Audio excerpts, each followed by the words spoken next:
how should I put it? Life is something that happens, and I just happen to be in the way to interpret it. Sure. And hopefully something beautiful comes out from it. And hopefully other people recognize the beauty that I see. You said you were bored for the last time, you were working with your father. It's like, I'm gonna go get you a job. We went onto a construction site, Right. you know, when I was 14 years old. Right. And ended up framing like these luxury townhomes in Houston, Texas, Right. you know, in the late 70s. Mm-hmm. And eventually worked for a finer builder and learned fine woodworking and learned how to build a house from the ground up. One of the ways and principles that I like to think that I live my life by, not always, is recognizing beauty. Of everything that I've talked about in beauty, this branch that I've had for about 20 years, just a twig that I picked up off the ground, is so incredibly beautiful and dynamic and perfect. I've cherished this thing for years, yet I've not mounted and celebrated it.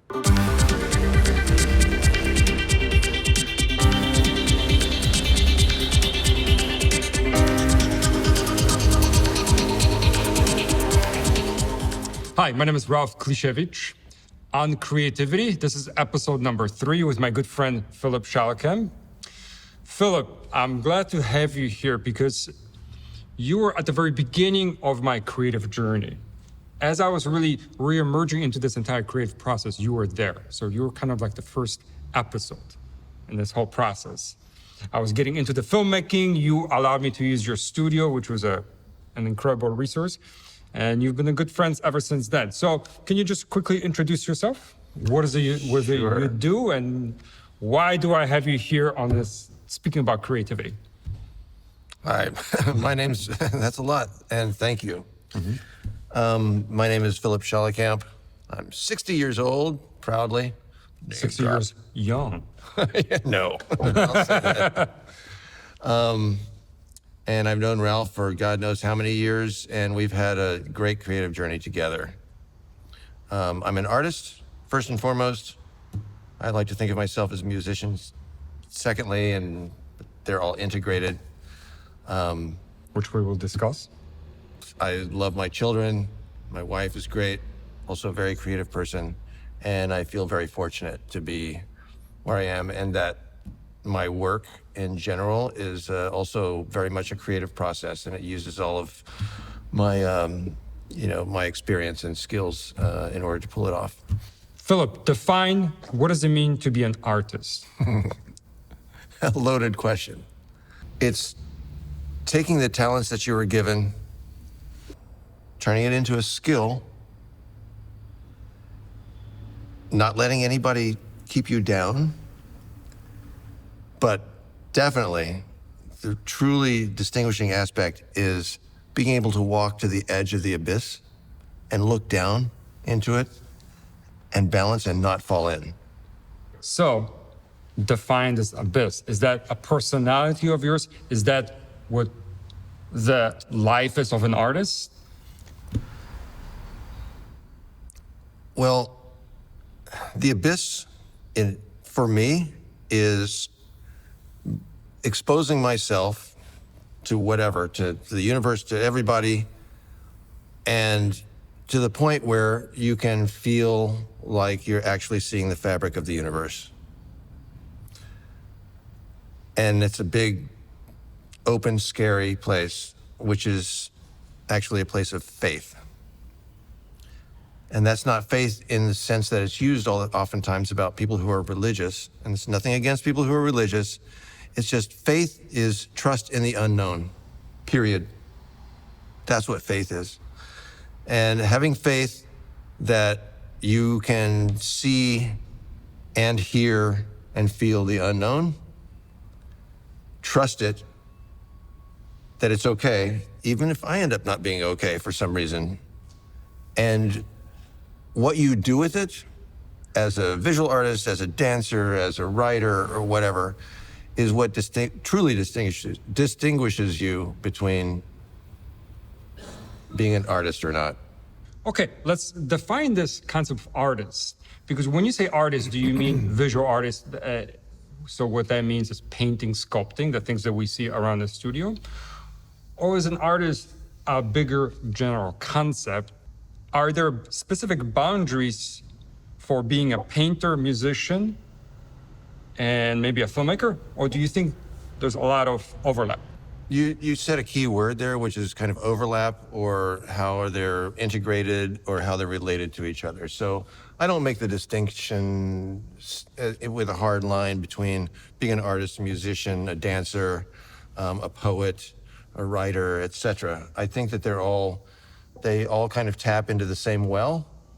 Okay, Philip, I love your answer of what it means to be an artist, and what you're saying is it is this ability to see into the unknown, the fabric of the universe. Now, I think to take this to the next step is, as an artist, you have to put this in front of other people to be seen. So I think there it takes some courage to do that, right? To be able to expose your fear of the unknown to the audience, or whether it be your piece of writing, a painting, or even music that's very, very personal to you. Would you agree?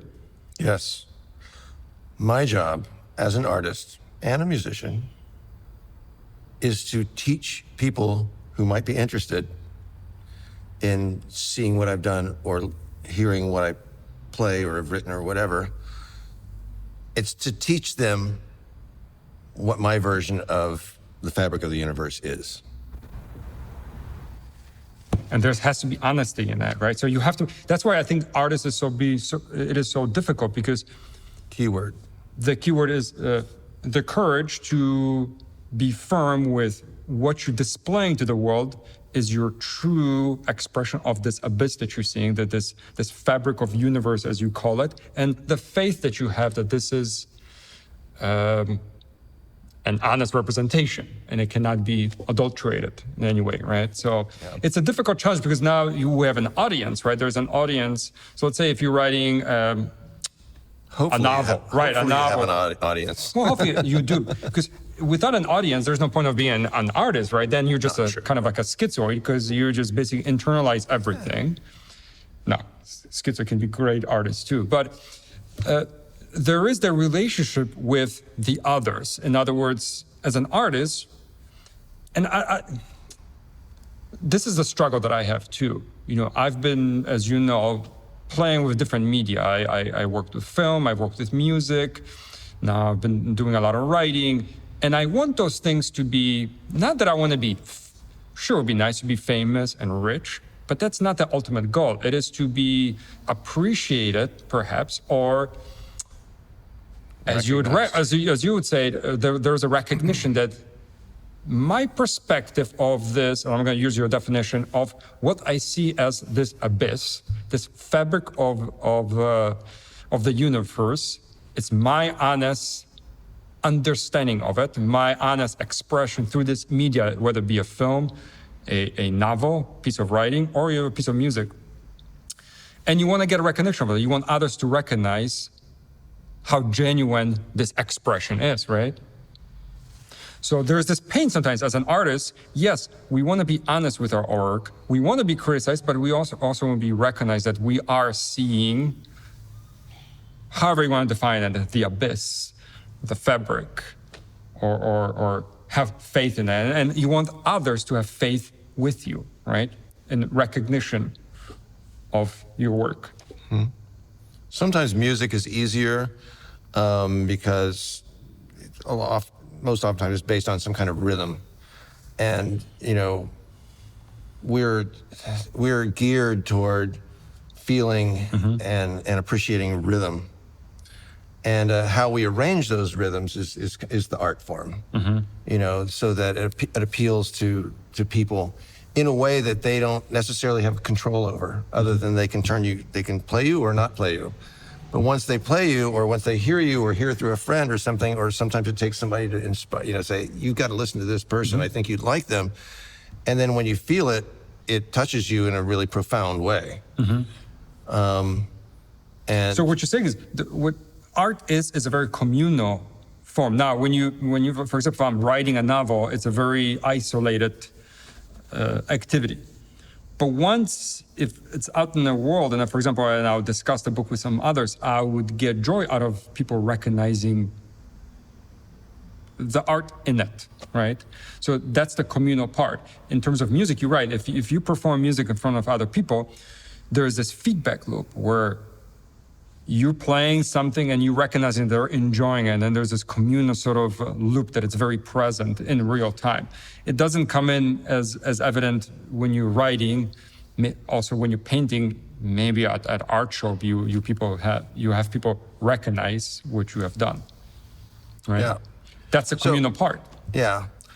So something very interesting happens when I show a new body of work, visual work, and that oftentimes somebody who's call them a layman, right? Yeah.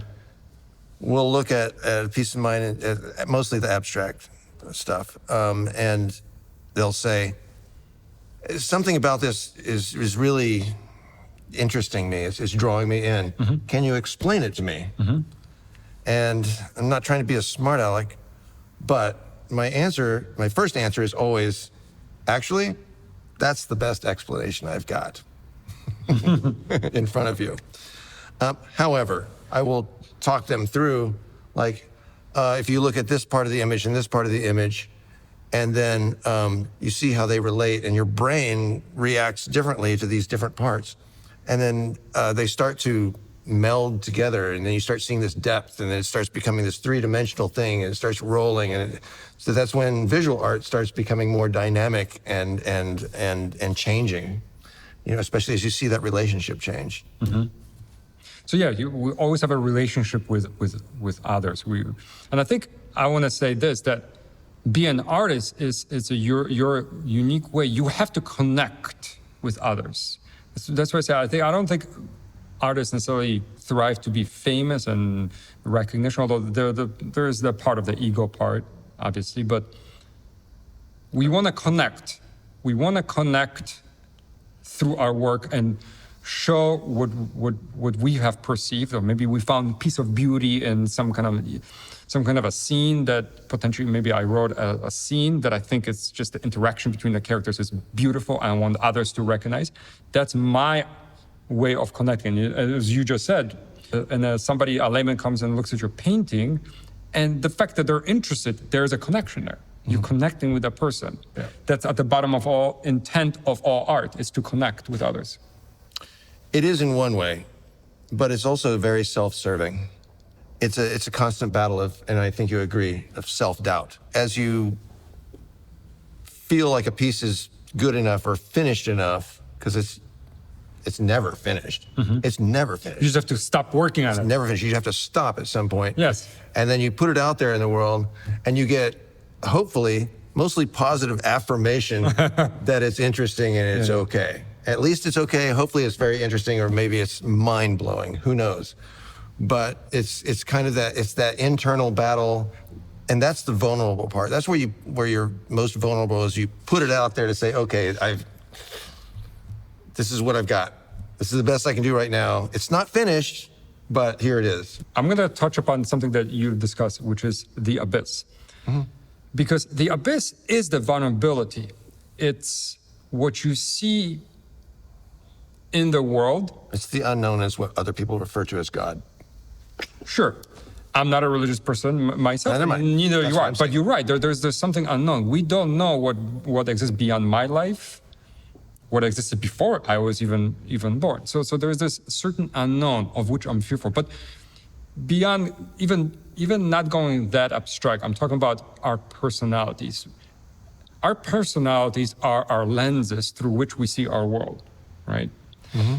We can both look at something in the world, and you and I are good friends, but we are going to see everything very differently because we're human beings with experiences, and that's the basic psychology.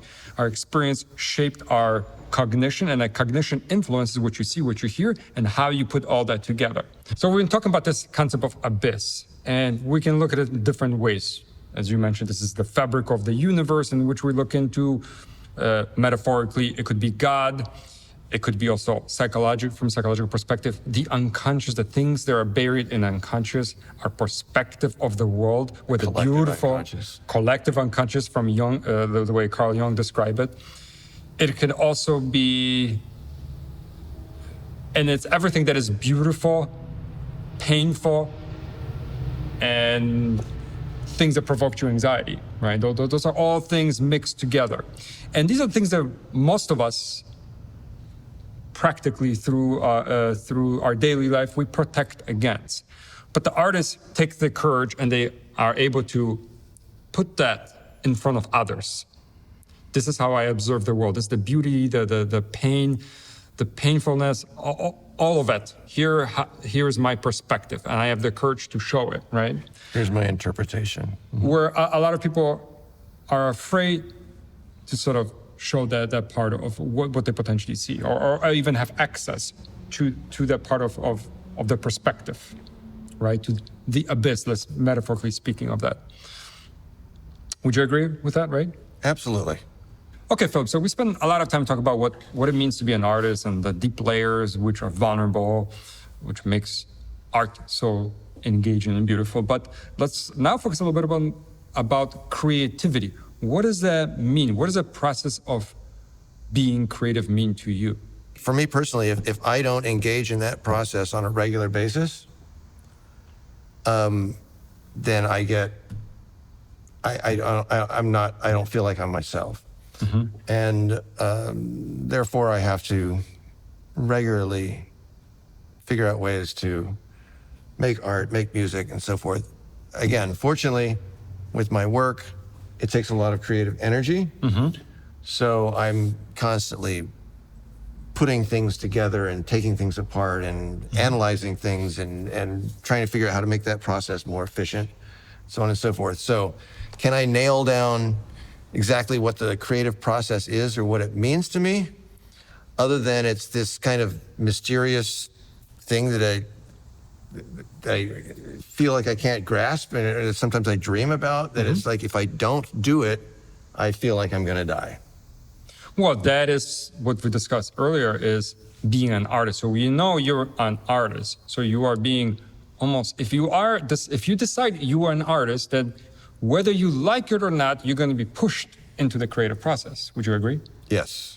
I think I see it the same way, that, you know, currently as we're recording this session, where I make my living is making corporate videos, right? Corporate events, and I enjoy it. Now, ultimate goal, when I work with cameras, I would love to do films.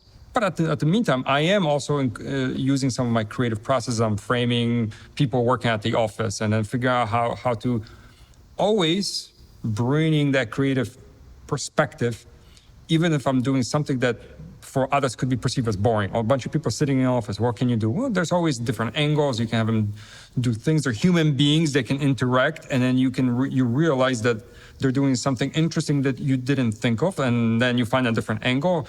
You engage with them. So it's an ongoing process, and it's a sloppy process, right? Mm-hmm. Creativity is trial and error, trying different things, right? Yeah. Well, so I think I bring. This is where I think where we talked about why it's important to be an artist, because the creative process permeates into everything essentially that I do, except maybe when I organize QuickBooks. It doesn't go there. But for my business, it does, because it's a creative business. Sure. I think I can speak for a lot of people, especially artists, but I mean people in general, but especially the more artistic you are, so to speak, it's like I can't stop my observation. Mm-hmm. I can't stop seeing things. From an artist's perspective, yes, because you are an artist. Seeing things in depth, I can't help but see all the details of that, and It can be brain overload.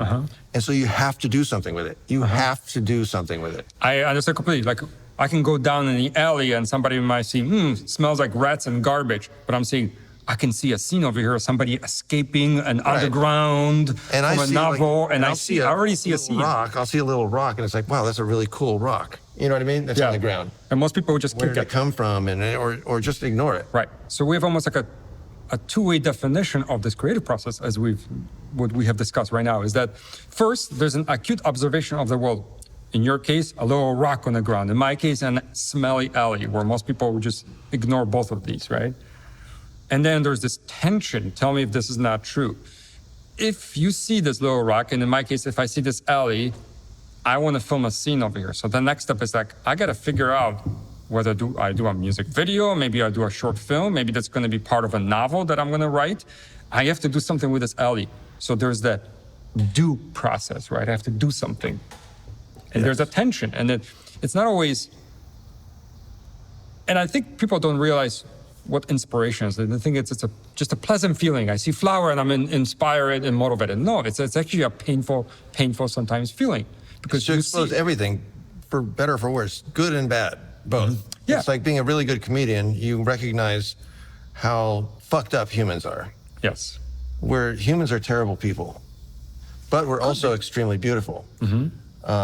Which, if I can make at least one last point, that all of this, all of life and all of creativity and everything boils down to a simple question. It's like, what is our purpose? Why are we here? What are we doing? What do we do with it? And I believe personally that our purpose in life as humans is to be able to recognize beauty. The abyss? The abyss, because beauty doesn't mean things that are flowery. Beauty means everything. Yes. Everything it's beautiful the way it all works together, seeing the fabric of the universe. The abyss, which some people other people refer to without knowing as God.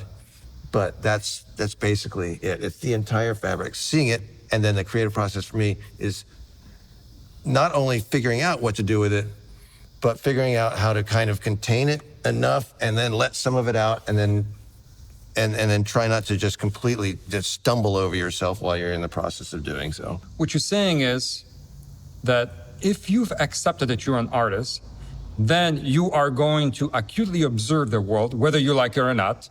And some of these observations might be beautiful and touch you emotionally, or some of them might give you anxiety and fear and real pain. It doesn't matter, they're gonna be there. And then the second part of it, you're gonna be forced emotionally to do something about it.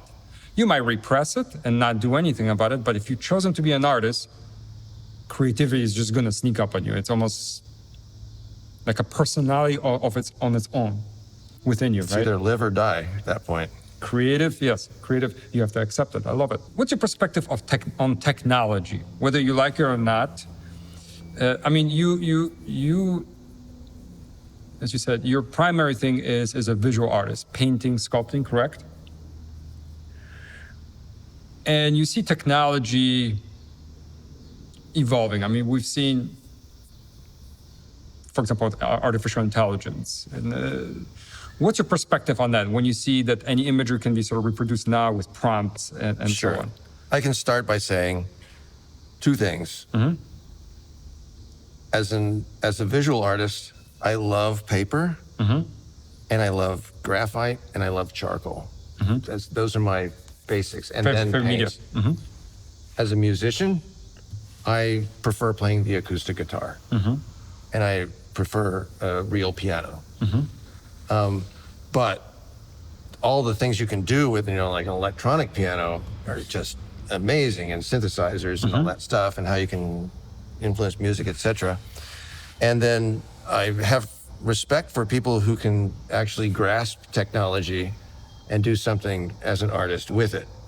Now, what I don't have respect for is people who use technology because they haven't taken the time to develop a skill out of what talent they might have, or as an excuse because they have no talent to begin with. Or their talent, I should say, has been so badly tampered down by society and that they have no, they feel like they want to do something, and and they're imposters. Okay, I say that, but I have to take a step back and say, I constantly feel I've got imposter syndrome. Like I'm going to be found out that I'm actually an imposter. Imposter yourself, yeah. Yeah. And I think across the board, for way too many people, AI is just like the ultimate imposter. It makes people into the ultimate imposter. It's a wonderful tool, and it's going to be really interesting to see how it's used. But making art through AI or something like that it's great but I'm kind of old school. If you don't learn how to actually draw, then who gives a shit? I don't. Right. So what you're saying is that if somebody says, okay, I don't know how to draw, but I want to do, let's say, animation. I want to just draw these characters, and I'm just going to have the AI say, type prompt, make me It's not to deny people a level of creativity. It could be really great for that. Somebody doesn't really have the skills, or somebody doesn't have hands to draw with. Yeah. Okay, but they've got a lot of creative ideas, and if AI can help them for their own well-being, especially, great.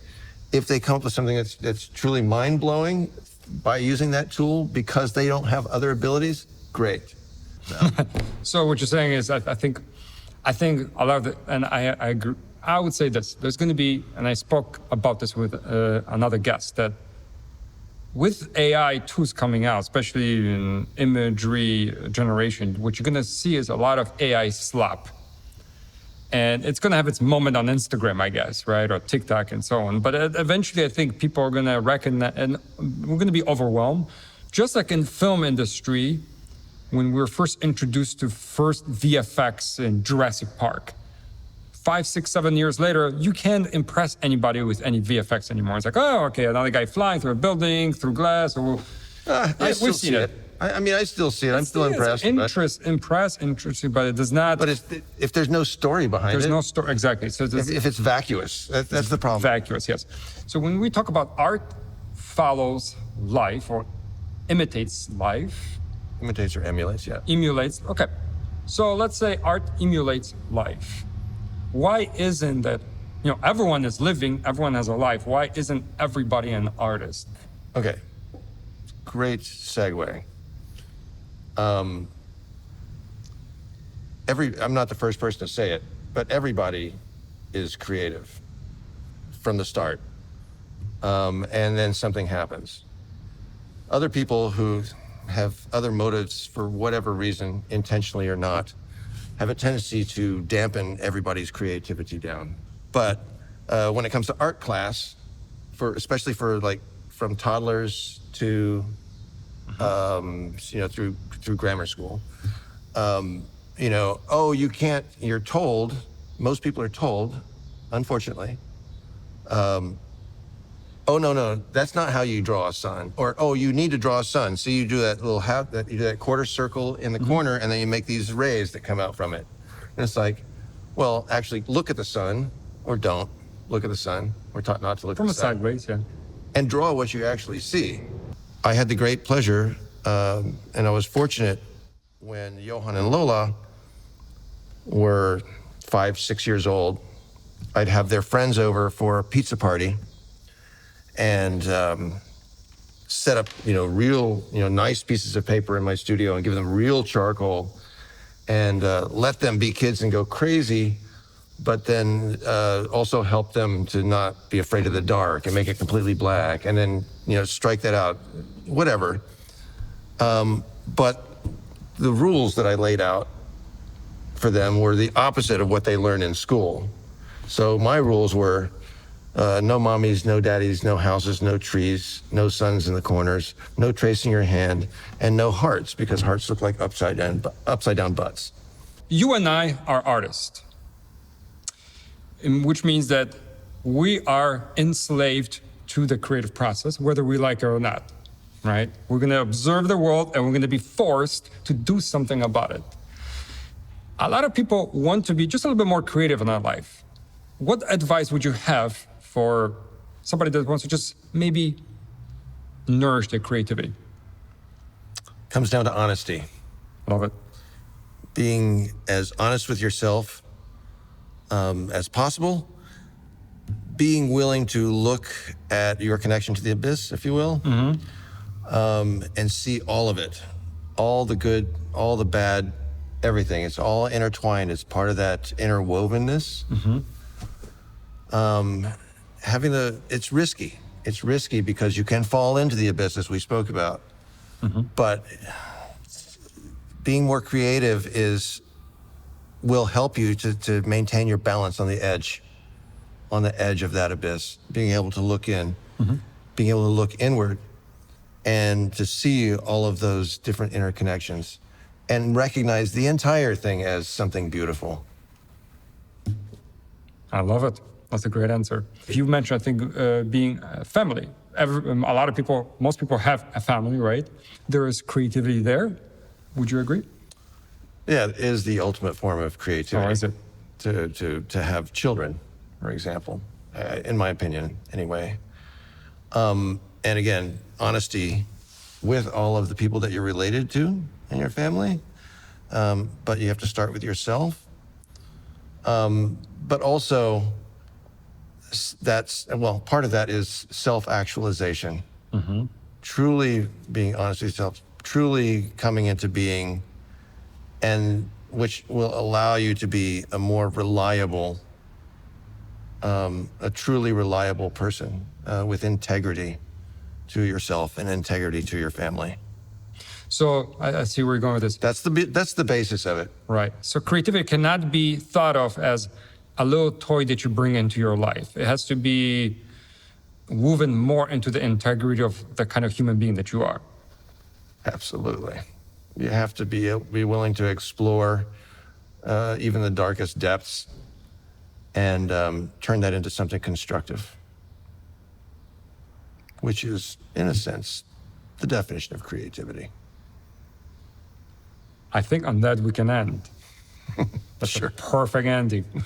Well, thank you for joining us. Thank you, Philip, for all the time that you spent with Thank me. you, Ralph. And I guess we'll keep on creating because we are enslaved to the process. No choice. No choice. We have no choice. Until we're tasting dirt, buddy. I love it. Thank you. All right.